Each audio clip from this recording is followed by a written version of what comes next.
Roofing contractors. It's Scott Dennison. I'm top-ranked roofer, and I've come back again this week to put a cherry on top of this sundae that we've been making.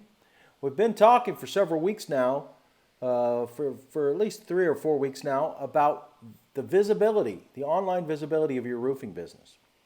And as I'm getting ready to move into a new section next time, let's just take a minute and wrap this one up, button it all up. So, is the visibility of your business online, well, generally online or offline, is the visibility of your business important? This is my picture and way of keeping track of everything, but we're talking about an ideal prospect, online, offline, advertising on Google, Facebook, YouTube, direct mail, local ads, all of this, visibility to your ideal prospect. Well, it's only important if you're looking for prospects to sell roofing services to. Or, well, if you happen to be in a different industry, it's only important if you need customers for anything. And if you want them to find you, that would be important to have visibility. If you want people to be able to find you. You see, if you're not visible when I go searching for an online roofing, when I go searching online for a roofing contractor, then you, my friend, don't exist as an option for me to choose. Now that's a little hard to take when you get up and work as hard as you do, to find out that in many scenarios, to the person you most want to do business with, you don't exist. Very, very hard to process. The most important thing, the most important part of all this is targeting your perfect prospect. So let me give you a quick story. A contractor laments to me that he sells almost one metal roof for every 2 shingle roofs that he sells. And he would prefer, all things being equal, to sell shingle roofing. What he didn't consider was that on his website were pictures of metal roofs, descriptions of metal roof jobs, reviews about metal roof jobs that were completed. And there was a complete lack of pictures and stories and reviews about people buying shingle roof from him. So he wanted to target, but he wanted so badly to sell more shingle roof, but he wasn't targeting properly. And so he ends up selling almost one metal roof for every 2 shingle roofs that he sells, when he would rather sell maybe 4 to 1. 4 shingle roofs for every metal roof that he sells. So what you really want is to be visible, and you want it to be online.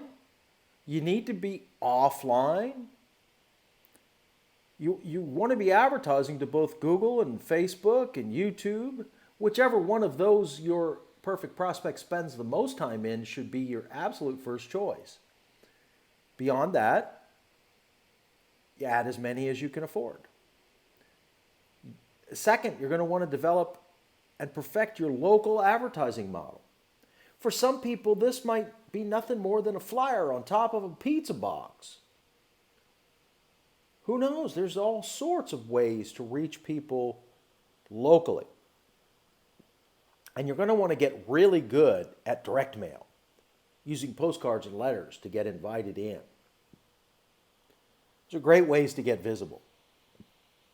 So some of the benefits of wide visibility: currently 9 out of 10 roof sales involve internet searching. These people that you're talking to who want to buy a roof, they're going to do due diligence. They're going to check you out. There's too many reasons today for them to do it, and you want to make sure that you're very clear on this. They're going to look at your story, your About Us page. They're going to review your process, how well you explain the customer journey, for example. Many will dig deeply into your customer reviews.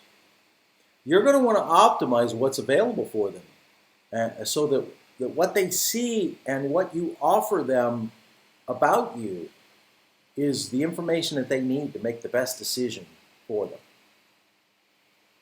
There are some caveats as well. Caveats regarding online visibility. Well, first of all, not every platform you can appear on will have your perfect prospect. You're going to want to use discretion and choose carefully. Some of your people may love to watch video and others may not. So your ideal prospects, they all process information and they learn differently. So where videos sometimes work really well, with others, pictures and text work better. So it all depends. The real key to this is that there's a reasonable amount of trial and error that's needed for you to get your combination of visibility methods working for you really long term. Is there a reward? Well, yes, there is. And we're going to get into that next week. You see, if you are visible, your customer can say very plainly, I see you. I see you.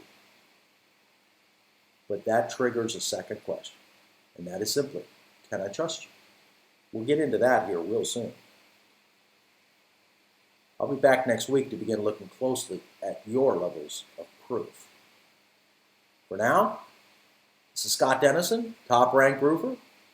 Have a great afternoon.